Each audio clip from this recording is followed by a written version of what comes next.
¿pierde poder el rey? Y la respuesta que da Lassalle a su pregunta se responde él mismo: no va a perder poder. ¿Por qué? Porque tiene las Fuerzas Armadas que le responden a él, y todo va a seguir igual, porque aunque no tenga el papel, tendrá las armas de las Fuerzas Armadas y con ellas seguirá imponiendo su poder, y todo seguirá igual hasta que el papel se reconstituya. Pero ese poder de las fuerzas, de que el rey basa en sus Fuerzas Armadas, tiene una tensión muy importante con lo que la nación es. Lassalle decía estas cosas en la misma época en que, estamos hablando de 1948, el fantasma recorría Europa, lo cual él era una parte. O sea, estoy hablando de las rebeliones obreras de 1848, es muy conocido el caso de París, pero las hubo también en Turín, en Berlín, prácticamente en todas las capitales europeas, y de esa conmoción nació el Partido Socialdemócrata Alemán, que él es prácticamente el fundador. Y una de las cosas que se planteaba en ese proceso de fundación del Partido Socialdemócrata Alemán como reivindicación es la adopción de una constitución democrática para los estados alemanes. Ahí se explica esta cuestión de la diferencia entre la constitución formal y la constitución real del país. Se explica lo que puede pasar en un país cuando hay diferencia entre una cosa y otra, que me temo que es, digamos, bastante de lo que nos pasa a nosotros. Nosotros tenemos una constitución que no responde al país que hoy realmente somos. Esto que les estoy relatando, estamos ya en 1848, y el texto constitucional de Alberdi es de 1852. Se produce la caída de Rosas el 3 de febrero de 1852. La noticia llega a Santiago de Chile, donde vivía Alberdi, fines de marzo de 1852, y el prólogo de la primera edición de las bases de Alberdi está fechado en mayo de 1852. Alberdi no pudo escribir ese libro entre que conoció el hecho de la caída de Rosas y la fecha en que firma la introducción. En realidad, la explicación la da Alberdi mismo, que dice, y lo vamos a ver más adelante, que el libro es un compendio de cosas que había escrito él, que venía escribiendo desde hacía 15 años. Alberdi, en las bases, fíjense que habla, él hace un recorrido por muchas de las constituciones vigentes en América del Sur, habla, y la verdad que cascotea bastante, a la Constitución de Paraguay, la Constitución de Perú, la Constitución de Colombia, habla mucho y muy bien de la Constitución de Chile, habla de la Constitución de Uruguay, le gusta pero no le termina de gustar del todo, habla de la Constitución de California,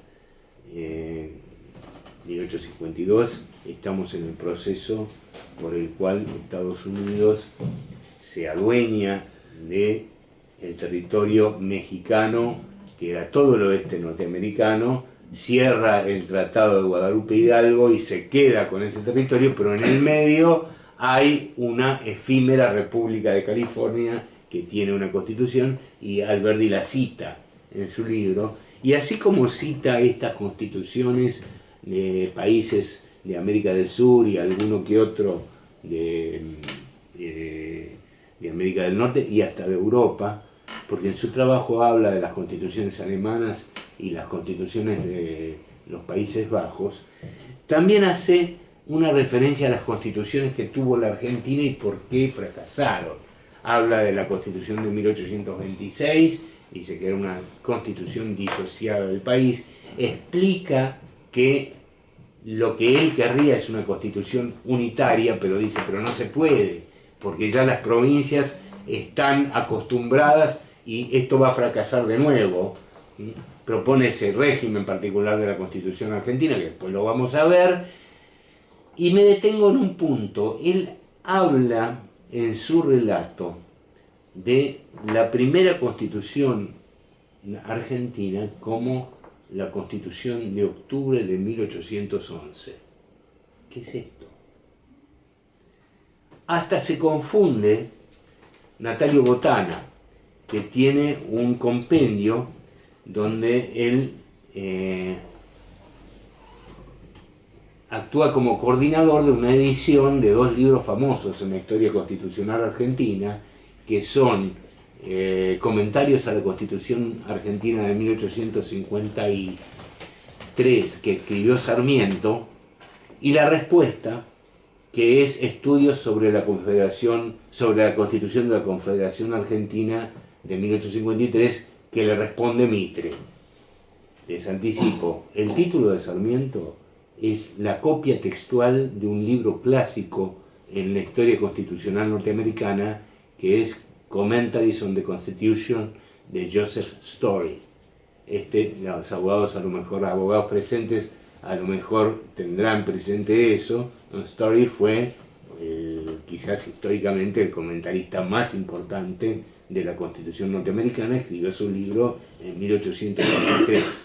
Sarmiento lo leyó y dijo, voy a hacer algo igual para la Argentina, y allí salió hasta con título traducido su Comentarios a la Constitución Argentina. Vamos a ver más adelante sobre qué escribió Sarmiento en el detalle, en ese libro en detalle. Pero ¿qué es? Botana edita los dos libros y hace una llamada refiriéndose a esta frase de Alberdi en las bases, que habla de la Constitución Argentina de octubre de 1811, y dice que no se entiende. Sí se entiende, él no lo entendió. Lo que pasa es que Alberdi en esa frase toma la acepción de Constitución como ley regia o voluntad del soberano.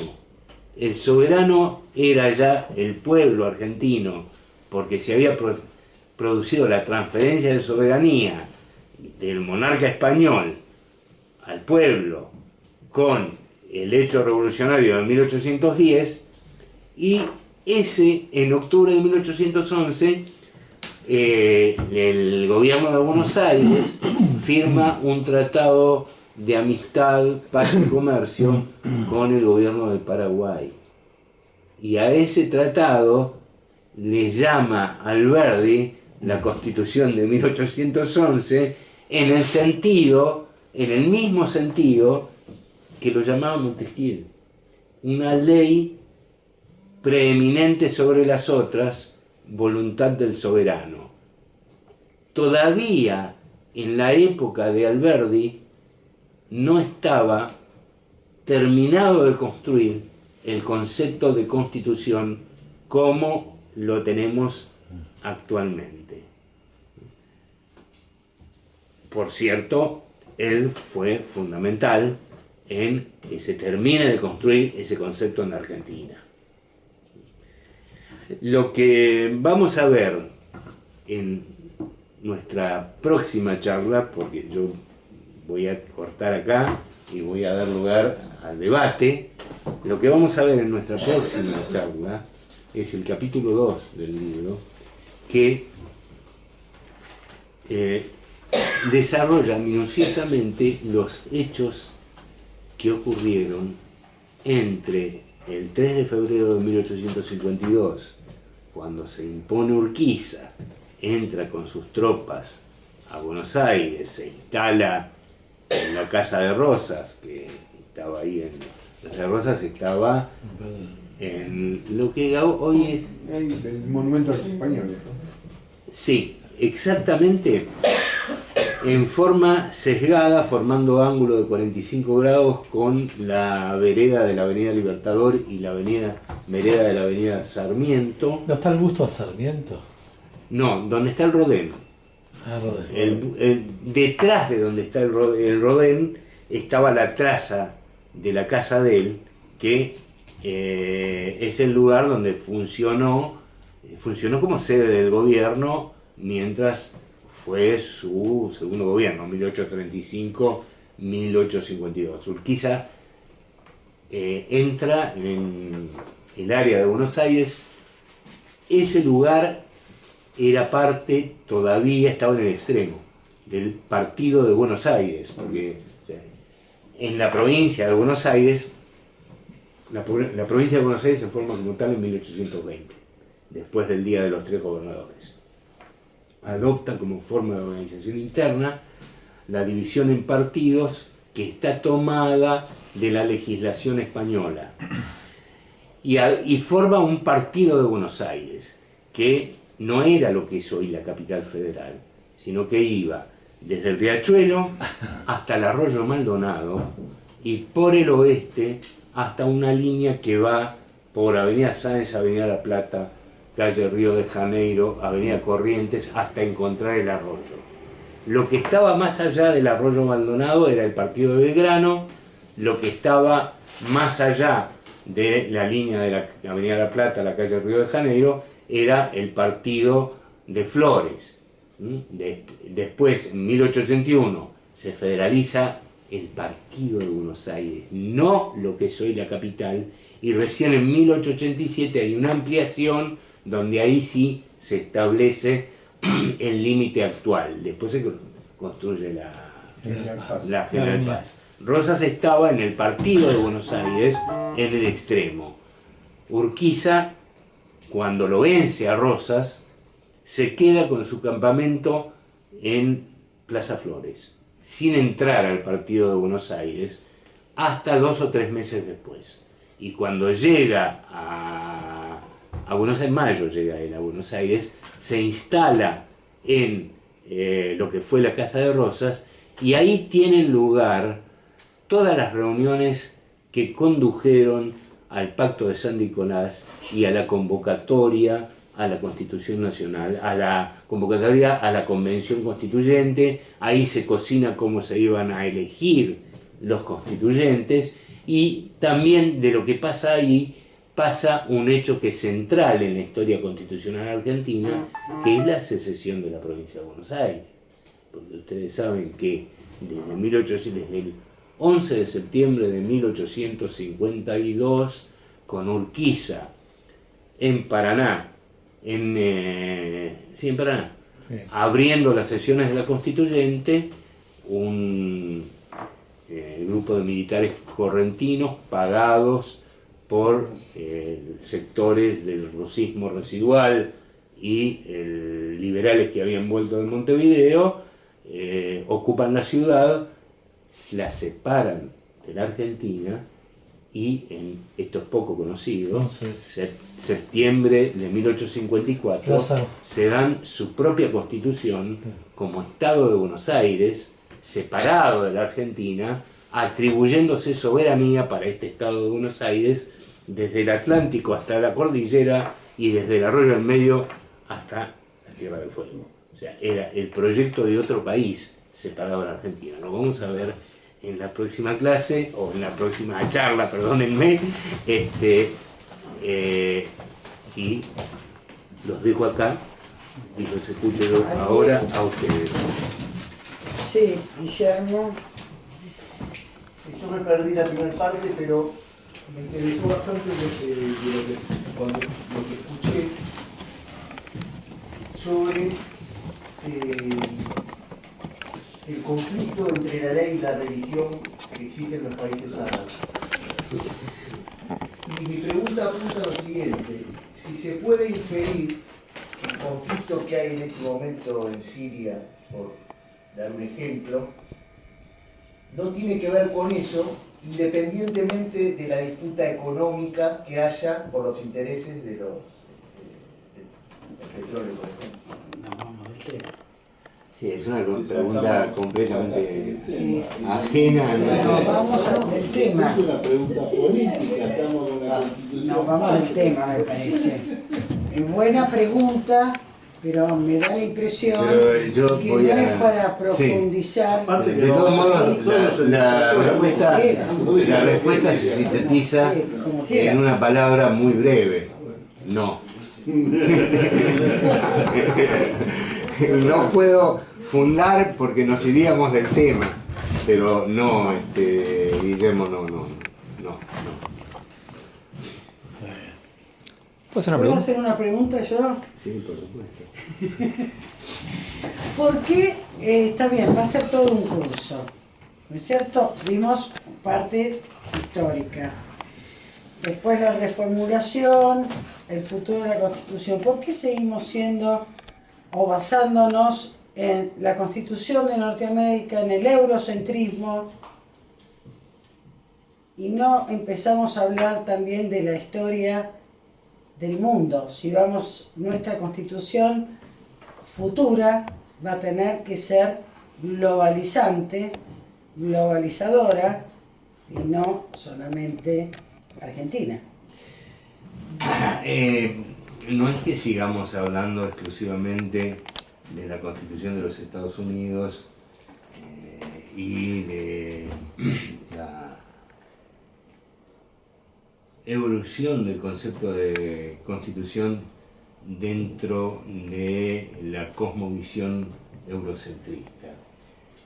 En realidad lo que estamos haciendo es tratar de comprender de dónde viene la Constitución que tenemos, y viene de ahí.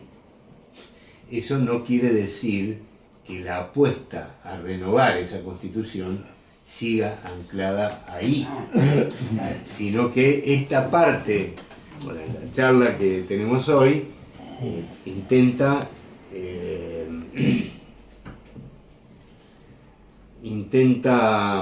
reflejar cómo fue el origen, la acuñación del concepto de Constitución en la evolución del pensamiento filosófico occidental, porque viene de ahí. En una parte de lo que yo dije, les remarqué cómo la palabra Constitución es la misma prácticamente en todos los idiomas. No hay diferencia.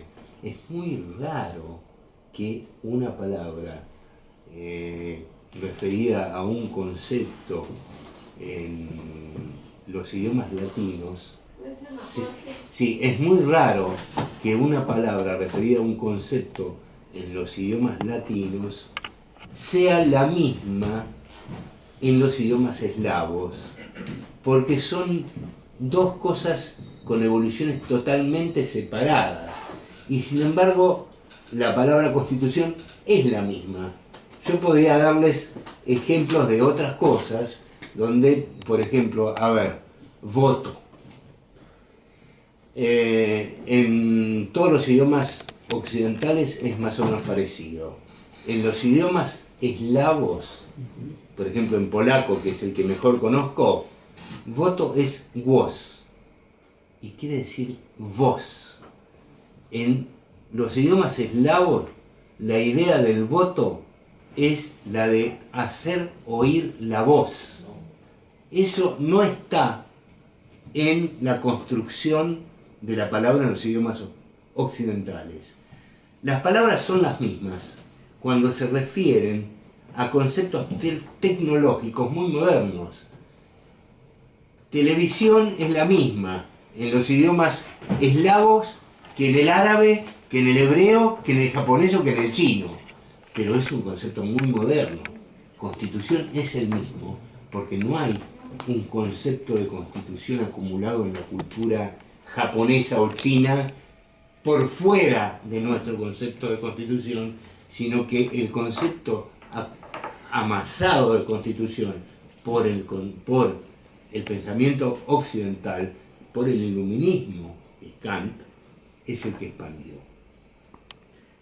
Después si llegamos a una asamblea constituyente originaria que dicte una nueva constitución, y podríamos repetir la experiencia boliviana, donde toma el concepto de constitución como ordenamiento, pero le incluye la cultura de sus pueblos originarios. Esto es algo que está por verse. Está bien. Gracias. Y si me quieren Juan. hacer- Sí. Posiblemente al final del curso lo que voy a preguntar va a encontrar una respuesta, pero yo me atrevo a hacerla ahora. La modificación de la Constitución, mientras no tengamos ese fantasma de las armas que protegen esos poderosos que son capaces de dictar constituciones, ¿es posible modificarlas? Nosotros que no tenemos ese poder. La historia dice que sí, porque ha habido muchas circunstancias a través de la historia en las cuales, a pesar de la fuerza de las armas de los sectores dominantes de la sociedad, fue posible una modificación constitucional. El cómo no se lo puedo decir yo ahora. Antes que eso tenemos que sortear otro problema que no es menos importante y al cual yo me anticipo. Yo no sé si usted es abogado. No, Por suerte no. Pero- ni lo quiero ser. Está bien, pero ¿habrá algún abogado acá? Sí, Ah, A la los hay, desgracia. los hay. sí. Bueno, tenemos otro En problema. todos lados hay. Sí, tenemos otro problema que es bastante difícil también, que es romper el candado de Alberdi con su 66%. Ya lo vamos a ver, ¿no? Y claro, artículo 31 de la Constitución. Esta Constitución puede ser reformada en todo o en parte, pero eso tendrá que declararlo el Congreso con el 66% del voto de ambas cámaras. El 66% del voto de los miembros de ambas cámaras, no de los presentes, de los miembros. Peor todavía. Muy bien, Cristina. ¿Miembros o miembros? Miembros. Cristina. No, miembro, perdón, miembro es el periodista. Le toca a Cristina, si la escuchamos. A ver, vamos a ver si puedo formular claramente la pregunta. Todos los que estamos aquí y muchísima gente en la Argentina está interesada, estamos interesados en la reforma de la Constitución, pero supongo que los conceptos no son unívocos. Tenemos mucho para aprender, los que no somos abogados ni menos constitucionalistas, y ponernos de acuerdo. Primero, lo asocio a la pregunta de Juan, cuál es la factibilidad, pero segundo, cuál es la efectividad de una constitución.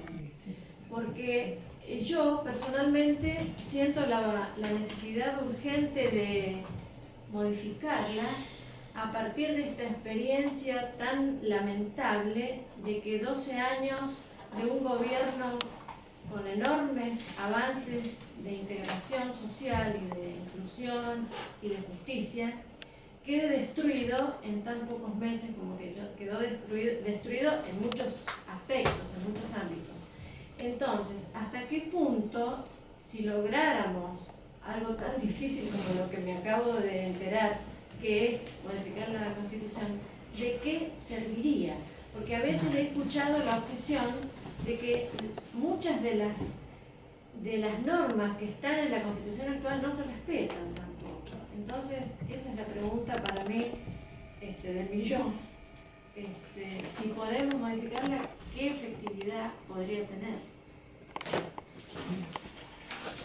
A ver, es bastante complejo responder esto. Claro.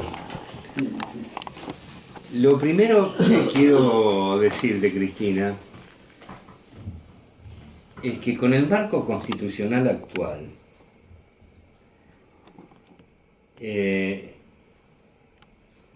quien está fuera del marco constitucional somos nosotros y no ellos. ¿Por qué digo esto? La Constitución que Alberdi pensó es una Constitución pensada para endeudar al país todo lo posible y no es una frase peyorativa que yo tiro al aire en este momento, sino que lo dijo él, lo escribió él. No temáis al capital extranjero, dadle todas las facilidades posibles y no temáis endeudarse. El desarrollo vendrá cuando el país esté endeudado permanentemente, pague los intereses y no salga nunca de la deuda. Socio de Paul Singer. Esto que les he recitado es casi textual de lo escrito por Alberdi en las bases. Cuando Alberdi tiene, por supuesto todos conocen las bases, pero Alberdi tiene un libro donde él interpreta la Constitución que él escribió en su aspecto económico. Ese libro, algunos acá presentes lo conocerán, Sistema Económico y Rentístico de la Confederación Argentina. Es un libro que Alberdi publicó en 1856. El texto está en internet. Sí, está en internet. Que Alberdi publicó en 1856, donde él trata de explicar para qué sistema económico escribió la Constitución. Y él dice con toda claridad, el sistema económico que propongo es el que ideó Adam Smith en La riqueza de las naciones. Entonces, en ese marco constitucional, si viene un dirigente político que nos habla de reparto de la riqueza, ponerle límites al capital y qué sé yo, es él el que está fuera de lugar. Está bien, él está, y estoy hablando de Néstor Kirchner, él aprovechó el hecho de otra de las cosas que diseñó Alberdi en su Constitución. Alberdi dice claramente que él quiere para la Argentina un gobierno republicano cuyo presidente sea casi como un rey a término, que tenga todo el poder posible y que nadie pueda ponerle límites, y que el día que se le ponga límite al presidente se terminó la República. Esto es Alberdi, no es algo, no es una frase encendida de barricada para arrancar un aplauso. Estoy citando a Alberdi. Entonces, Kirchner aprovechó eso porque el Estado argentino está diseñado, el presidencialismo argentino está diseñado de esa manera. Encima, después, Menem lo perfeccionó, digamos, con los decretos de necesidad de urgencia del artículo 99 y las delegaciones legislativas del artículo 76, ambos del texto de 1994. Nosotros tenemos un rey, no tenemos un presidente. Tenemos un rey con título de presidente y el Congreso está pintado. Esa es la verdadera realidad de la organización constitucional argentina. Ahora, dicho esto, y teniendo conciencia de que quien quiera transformar la Argentina en este marco constitucional tiene que optar entre la inconstitucionalidad o la derogación y reforma de la Constitución y no tiene otro camino, el resto es una cuestión política, no es una cuestión jurídica, es acumulación de fuerza política suficiente como para legitimar materialmente una eventual convocatoria a una constituyente soberana que sortee la valla del 66%.